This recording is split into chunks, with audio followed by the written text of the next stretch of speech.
இப்பொழுது ஒன்றிய பிஜேபி மகளிர் மசோதான்ற போர்வையில இந்த தொகுதி மறுசீரமைப்பை செய்து தமிழ்நாட்டுடைய உரிமைகளை பறிக்க நினைக்கிறார்கள்.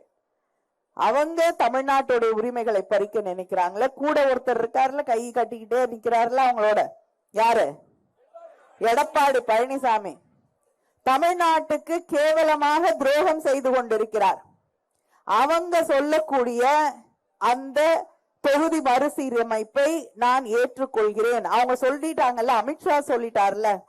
ஏன் முதலமைச்சர் கேட்க மாட்டேங்கிறாரு? ஏன் தளபதி கேட்க மாட்டேங்கிறாரு? ஏன் அரசியல் தேர்தல் நேரத்தில் இதை பத்தி எல்லாம் பேசுறாரு?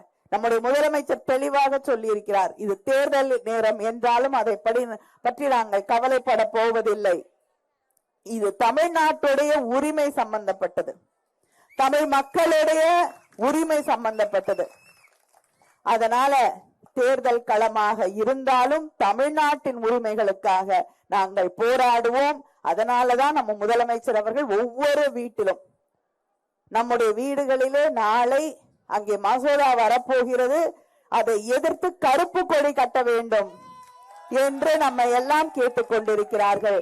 இங்கே ஏற்றப்படக்கூடிய ஒவ்வொரு கருப்பு கொடியும் அங்கே டெல்லியில் இருக்கக்கூடியவர்களுக்கு ஒரு தெளிவான செய்தியை சொல்ல வேண்டும். Periyar Maniammai Institute of Science and Technology, Tanjavur. CSE with specialization in AI and ML, data science, cybersecurity and more.